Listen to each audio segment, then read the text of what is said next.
Assalamualaikum warahmatullahi wabarakatuh.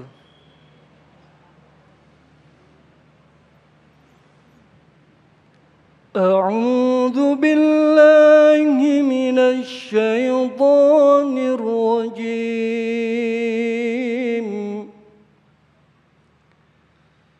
بسم الله الرحمن الرحيم.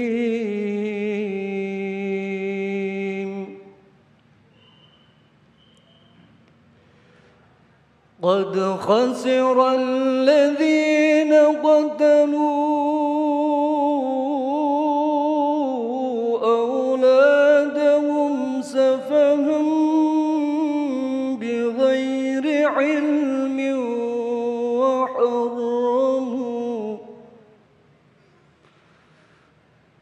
وحرموا ما رزقهم الله افتراء على الله.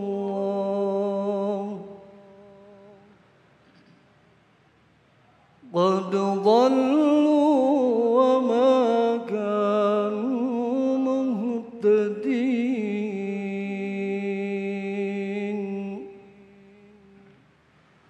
صدق الله العظيم.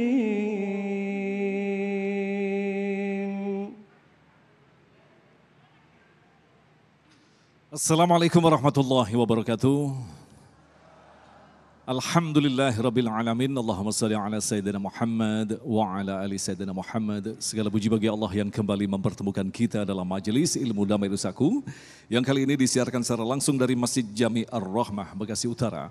Pemirsa yang dirahmati Allah, alhamdulillah telah hadir bersama kita guru-guru yang kita cintai yang akan berbagi ilmu kepada kita, Bunda Yati Priyati dan Ustazah Syifa.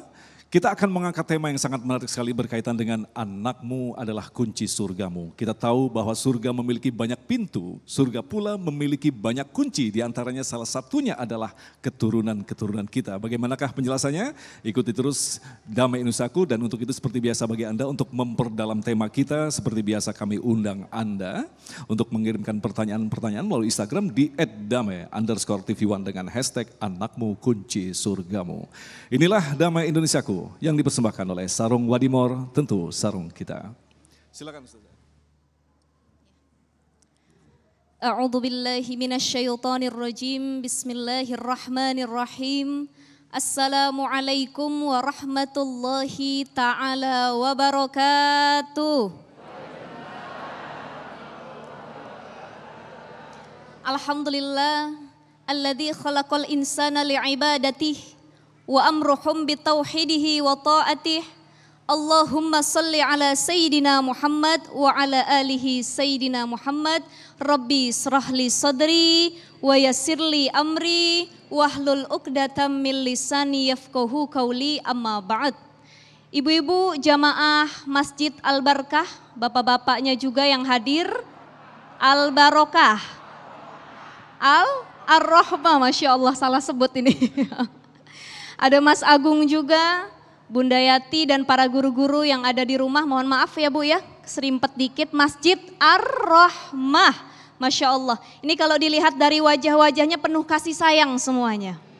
Karena nama masjidnya saja Ar-Rahmah. Mudah-mudahan ibu-ibu bapak-bapak yang hadir dan jamaah Damai Indonesia TV One yang ada di rumah sehat walafiat. Amin ya Rabbal Alamin.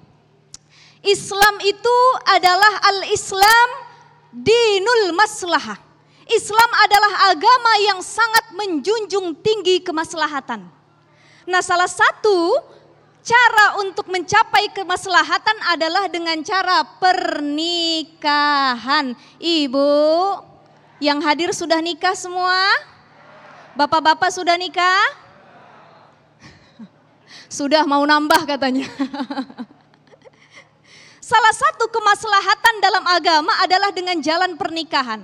Ini disebutkan dalam kitab Al-Mabsut, Imam As-Sarkhasi mengatakan, "Summa yata'allaku bihadzal aqdi anwa'un minal masalihi diniyati wa dunyawiyati." Akad pernikahan itu mencakup banyak kemaslahatan di dalamnya. Apa saja kemaslahatan dalam pernikahan? Pertama adalah hifzun nisa wal qiyamu alaihinna, menjaga perempuan, menghormati perempuan, mengangkat harta dan martabat perempuan. Maka di sini Islam menjunjung tinggi kaum wanita dengan pernikahan. Ibu-ibu, kalau dulu kita tidak sama sekali dimuliakan oleh agama sebelum Islam, maka sekarang Islam memuliakan kita.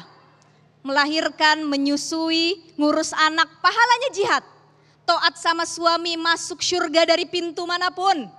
Jadi madrasatul ula yang sukses mencetak generasi peradaban-peradaban yang solih dan solihah insya Allah. Jadi maslahatnya perempuan dihargai dari pernikahan. Yang kedua, siyanatun nafsi minaz zina. Diri kita dilindungi dari zina. Bapak, Pak, kalau sudah punya istri datang ke yang halal itu jadi sodakoh kata Rasulullah. Mendekati istri, merayu istri, nilainya jadi pahala. Jadi salah satu kemaslahatannya menjaga diri dari perbuatan zina. Dan maslahat yang ketiga dalam Islam adalah taksiru ibadillahi ta'ala wa ummati Rasulillah sallallahu alaihi wasallam. Dalam pernikahan itu adalah salah satu cara memperoleh keturunan. Dan Rasul bangga kalau umatnya punya keturunan yang banyak. Jadi kalau masih punya keturunan 1, 2, nambah lagi. Mengandung lagi, lahirin lagi, ngandung lagi, lahirin lagi. Tapi lihat juga kesian istrinya kalau digituin mulu ya Pak ya. Kenapa? Karena di sini banyak sekali sekarang sedang beredar tren child free. Ibu, bapak, jamaah TV One yang dimuliakan Allah Subhanahu wa taala, ada istilah child free. Bahkan ada komunitas yang sangat terkenal namanya child free community. Orang-orang yang setelah menikah mereka punya prinsip tidak akan punya anak. Jadi kita kalau ngelihat orang abis nikah belum punya anak jangan langsung dikatain. Bisa jadi dia pengen punya anak tapi belum Allah kasih. Masalah anak, jodoh, rizki itu adalah mutlak milik Allah Subhanahu wa ta'ala. Kadang-kadang ketemu saudara, ketemu tetangga belum hamil. Udah nikah 5 tahun belum hamil juga. Isi dong. Menyakiti hati atau tidak? Menyakiti. Nanti kalau ketemu lagi yang begitu, kalau kita ditanya jodoh, ditanya anak, kita jawab lagi, kapan meninggal? Kira-kira tahu atau tidak? Tidak. Makanya pentingnya menjaga hati orang yang bertemu ketika silaturahim. Nah, apa kira-kira prinsip orang-orang yang child free itu?